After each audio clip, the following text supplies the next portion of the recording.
Good day, y'all. Today is Martin Luther King Day, Monday the 20th, and I'm here with a very good friend of mine, Julie. We'll introduce ourselves in a second. But we're here to have a very informal conversation about the hidden whys of the F-35s as the beginning of maybe a series. And we, first of all, want to thank CCTV, all of the people here that have given us this opportunity. And we hope you will, if you do watch this, the one or two of you that may watch this, tell your friends. And if you have any questions or comments or want to hear more about it, you can contact us and we'll try to cover that. Absolutely. So before we start, we'll introduce ourselves. My name is Rosanne Greco. I'm a retired Air Force colonel. I served 30 years on active duty in the United States Air Force. And at one time, I was the chair of the South Burlington City Council. And this was when the Air Force put out their Environmental Impact Statement, EIS. And that's how I became involved with the F-35. We'll go probably more into that later, but I'm going to turn it over to Julie to introduce herself. Hi, I'm Julie Macuga. I live here in Burlington.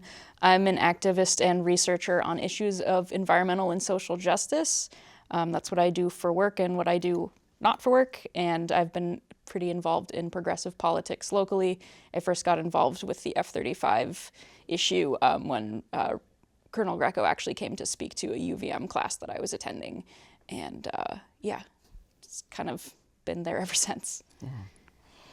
So we could start at the very beginning. If those of you remember Sound of Music, Do, Re, Mi, in telling the F-35 story, but that would make for a very long story. And I was thinking about the length of this could be sort of equivalent to the novel War and Peace, if any of you have read that, which I was forced to do, I think, when I was in high school.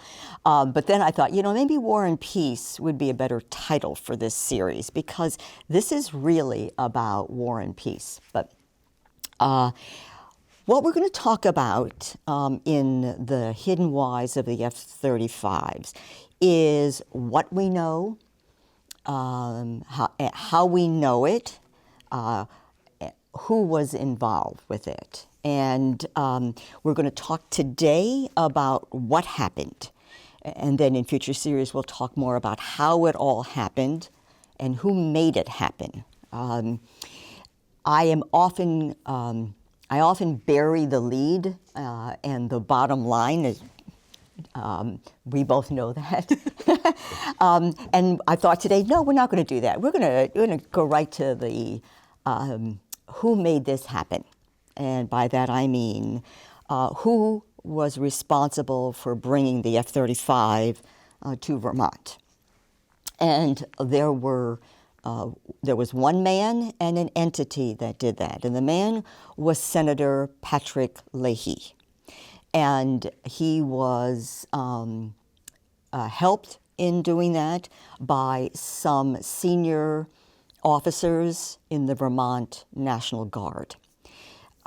We know this, and we're going to go into this, and Julie's going to talk quite a bit about this as we go on today. We know about this because we've read it in statements. So, with that, I just want to give you, for those of you that maybe are new to the area and have not been following this for the last 12 years, as some of us have, I just want to give you a little sort of a Reader's Digest summary of what happened.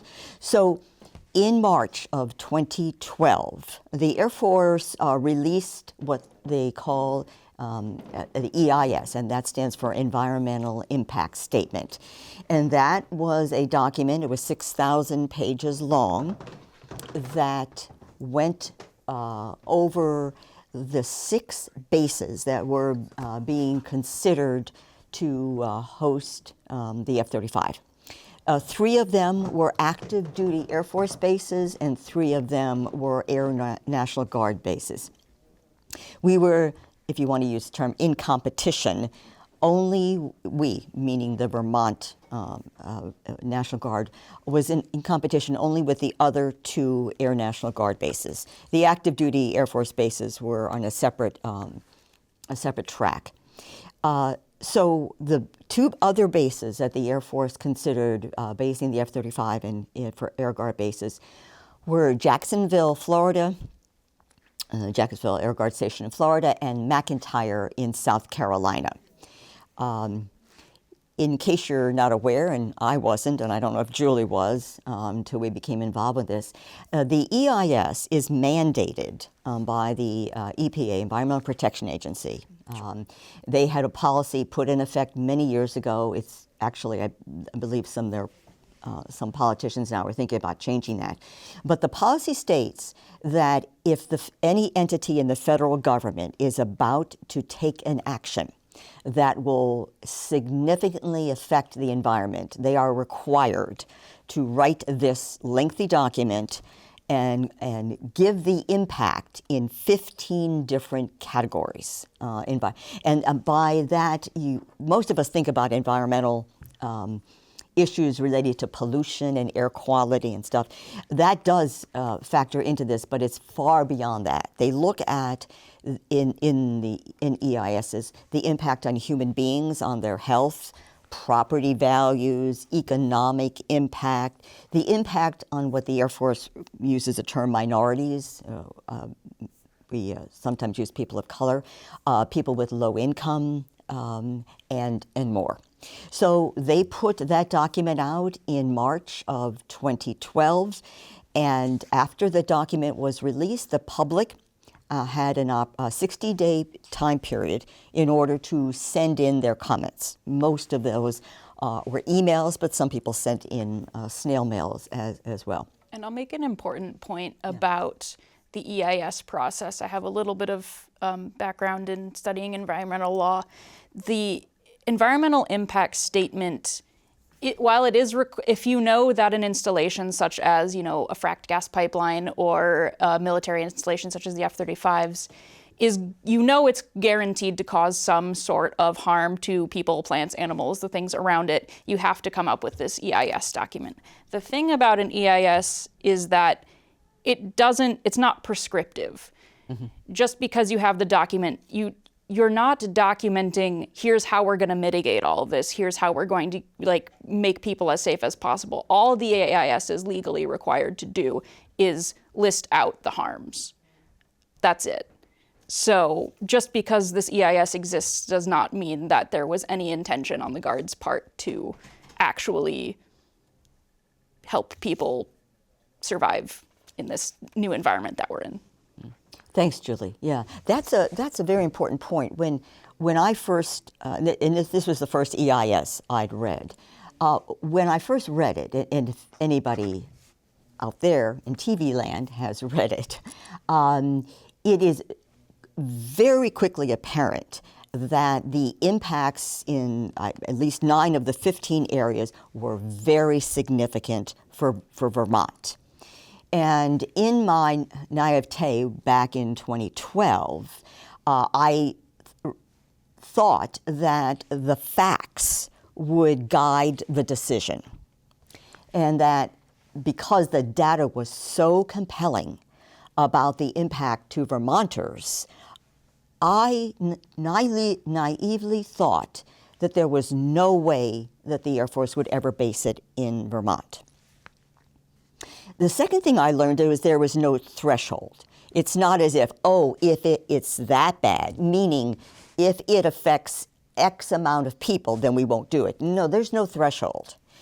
The document is written primarily for the state's elected officials. But the Air Force, in this case, the Air Force, but in other actions, it's the federal government that does it. That entity is just telling the elected officials, here's how bad it's going to be. Do you want it in your state? Yeah, and that's sort of a good way of putting it, is that once an installation has gotten to the point of requiring an EIS, that means you have met the threshold. Mm-hmm. Otherwise, they would do an environmental assessment or a categorical exclusion. But once you've gotten to the point of an EIS, there is no doubt that this is going to cause some harm. Right, exactly. Yeah, just as Julie said, is you wouldn't do an EIS if there wasn't significant harm potentially coming from this, in our case, the basing decision of the F-35. So that alone, and I have to tell you, be very honest, I was not aware of all this, and I don't think the average Jane or Joe would be aware of this too. Nor would they be inclined to read a 6,000-page document. No. We are unique in that. I am unique. Well, I was taught by the Air Force to do my homework, which I did. But that becomes very frustrating when you know something and others either don't know it or don't care. It becomes incredibly frustrating, and lived through 12 years of frustration at this point. So that's what happened in the March time frame of 2012. And so the Air Force got a lot of comments. Some of us read it very thoroughly, and a few of us found some significant errors in the draft. And so they were significant enough that the Air Force realized, we made some real big mistakes. And so they had to redo portions of the EIS. And they came out in May of the following year of 2013 with a revised EIS. And that's when they corrected the mistakes. I mean, they had census data that was so old, and there were some other major flaws in it.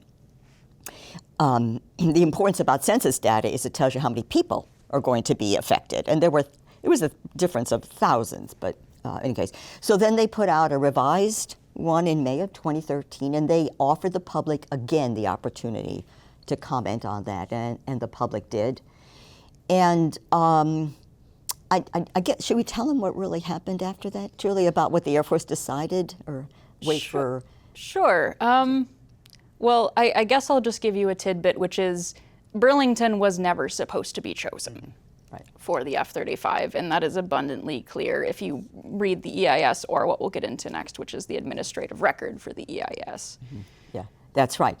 And so the Air Force realized that, and we'll tell you how we know this. Sure. Right, because there were two things that happened during this period that most people do not know.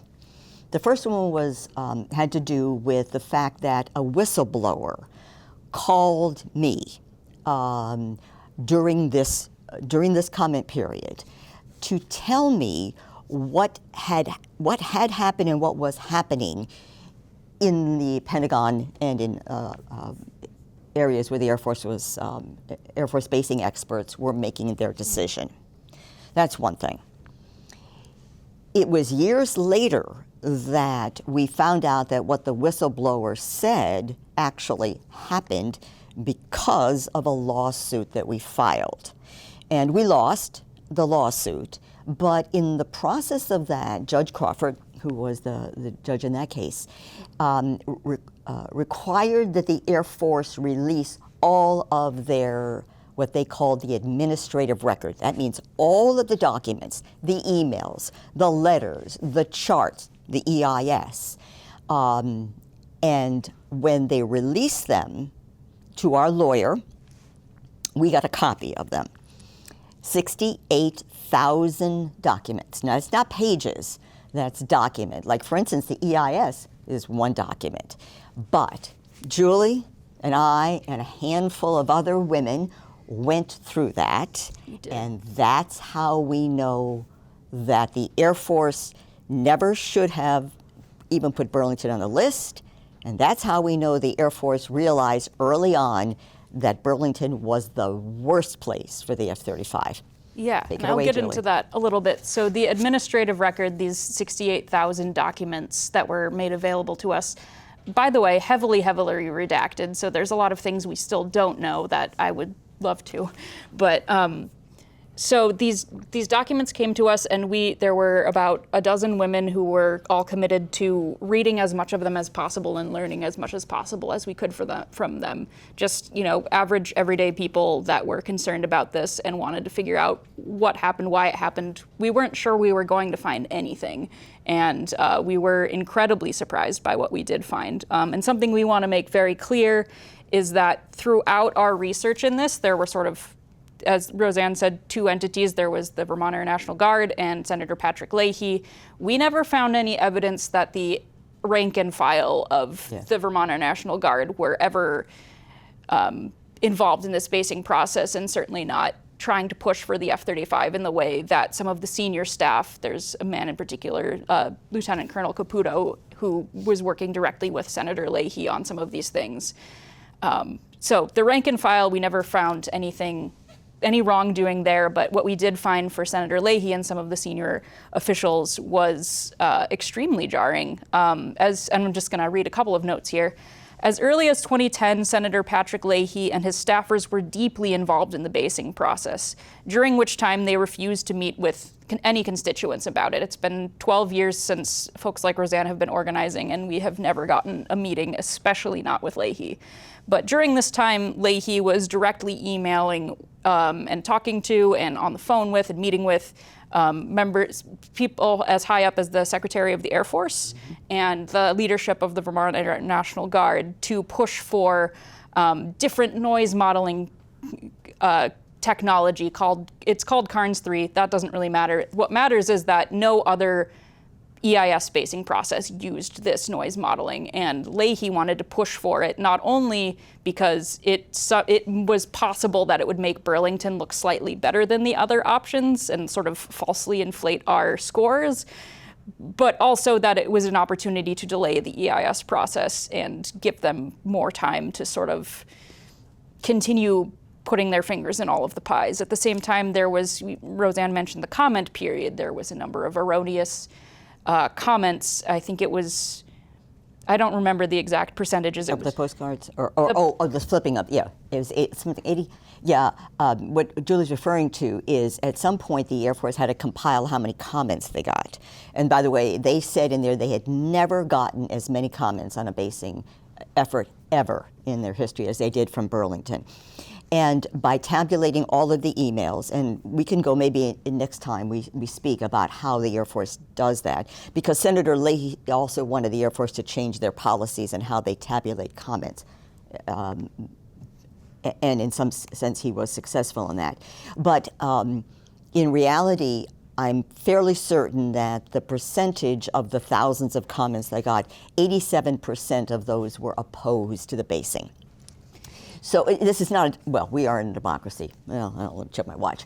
But the EIS is not a democratic process. It is meant to show the elected officials, what the people think of it as well as what the facts say. But without a doubt, in every comment period the Air Force had on this, and they had a second one, overwhelmingly the people were opposed to that. Well, the problem was Senator Leahy and his staff did not like that. Right. And, so yes. We see emails from, again, VTANG senior staff emailing amongst each other saying things like, well, a letter from Senator Leahy pushed us down this road, or Senator Leahy's office likes the erroneous numbers that say that there are more people in favor than opposed, and we should try to figure out a way to keep using those numbers even though they're wildly inaccurate. There was, I'm sure we'll get into the score. There were score sheets that said Burlington had better weather than Florida does for flying, which it's,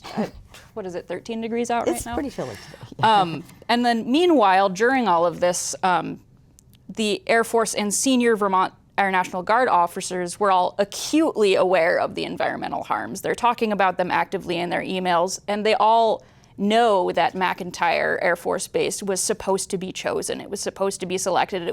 It just, in every category, was just a better, like if this boondoggle was gonna go somewhere, that was a better place for it to go. The whole time they were concerned that they were gonna get sued.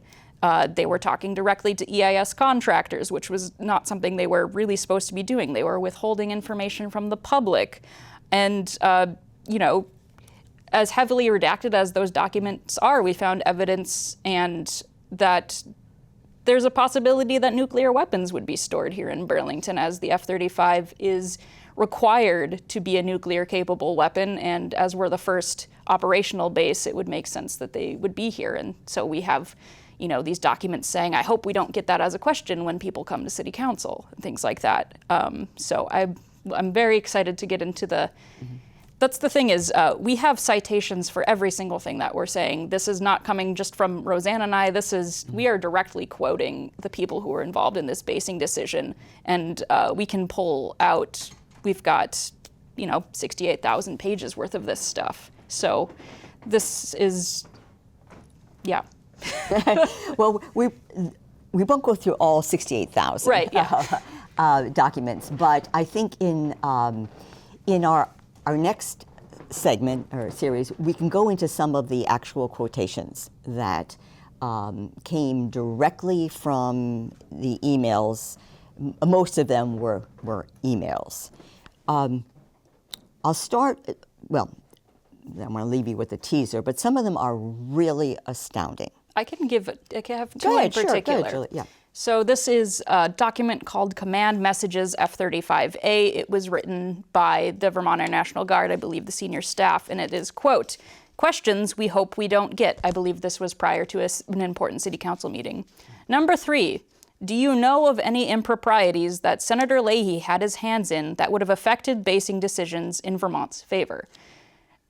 And I remember reading this and just looking to Rosanne and thinking, this is it. This is the red herring. This is the smoking gun. Why would you write that question unless... Anyway, another favorite of mine is from an unknown F-35 pilot to Vermont Air National Guard staff by the name of Penland. He says, "Ha ha, but the toughest part of this exercise is for anyone with integrity, that this is a freaking loud aircraft. The only aircraft I have ever flown formation with that I can hear in flight from route position. Now forget I said that. Delete this email, empty your trash, and empty the double secret network trash cache too." Yeah. There are, that's just a snippet of what we read. And for the most part, these were email exchanges that took place among Air Force basing experts at the Pentagon and at Air Combat Command, which was Langley Air Force Base in Virginia. They were email exchanges between and among Vermont National Guard officers. In some cases, they were email exchanges from very senior Air Force officials, all the way up to the vice sync, the second in command of the Air Force. They were specific. They talked in many cases. We read emails from Air Force basing officials complaining about the Vermont Air National Guard officers interfering, as Julie said before, dealing directly with Lockheed Martin, trying to tell a story that was factually incorrect, but that made Burlington appear to be suitable to base the F-35. In some cases, the Air Force basing officials, including pilots, were very concerned that the Vermont Air National Guard was going to try to fly the plane unsafely in order to try to reduce the noise. But without a doubt, every time we read something about the noise, the answer came back, there is no way to reduce the noise. Aerodynamics are aerodynamics. And if you try to fly different patterns, the noise will only go someplace else. Nonetheless, Air Force basing officials kept complaining about what the Vermont Air National Guard officers were saying, doing, writing, and proposing that bordered in some cases in perhaps unsafe practices. Right? We don't have much time left, but I do want to tell you a little bit more about what the Air Force did, and we'll go into this next time. What the Air Force did when they realized that despite all of the manipulations and falsification of data, definitely there was falsification of data, and we'll talk about that next time, that they decided, and even though they were getting direct contact from Senator Patrick Leahy to pick Burlington, the basing experts still wrote what they call a record of decision, an ROD, for McEntire Air Guard Station in South Carolina. We have that document. That was part of the records there. So we see why they selected it. And when you look at the data, it's as clear as day. And I believe I have these numbers correct. And just looking at the number of the people who were affected. And there's more, but this is probably the one that stands out the most. In McEntire, well, 3 bases. In Jacksonville, Florida, there were 123 people in the noise zone that would be in the noise zone of the F-35. In McEntire, there were 245 people that would be in the noise zone of the F-35. In Vermont, there were 6,663 people that would be in the noise zone. All right. So just looking at the impact on the population, as well as some other factors, operational factors, not just environmental factors, the Air Force came to the conclusion that many of us who read the EIS came to long before, that the F-35 did not belong in Burlington, and they were going to select McEntire Air Guard Station in South Carolina, and they were right about to do that when Senator Leahy called the Chief of Staff of the Air Force, that's the 4th star, in charge of the Air Force. We have the record of his phone conversation. Someone was on the line taking notes, and we'll share those with you next time on what Senator Leahy said to the Chief of Staff, and then what happened afterwards, which those of us who live here know what happened, and that is they turned around and they selected Burlington. Right. And so briefly before we go, I think we'd like to talk about why are we talking about this now? We've been fighting this thing for 12 years. The planes have been here for about 5. Luckily, we have a little reprieve right now. They're in Japan currently, so we haven't been hearing them, which has been lovely. But again, all of this keeps coming back to former Senator Patrick Leahy. He is not running again for the first time since the 80s. He's been in office for longer than I've been alive. So, anyways, opinions about term limits aside, we have a sort of, for lack of a better term, changing of the guard on our hands, where Senator Patrick Leahy is out. We have Congresswoman Becca Balint in office, who we have actually met with directly and who is very sympathetic to our cause. And we also have a different mayor. For the past 14 years, we've had Mira Weinberger, who was sort of lockstep with Leahy, trying to get the F-35s to be based here.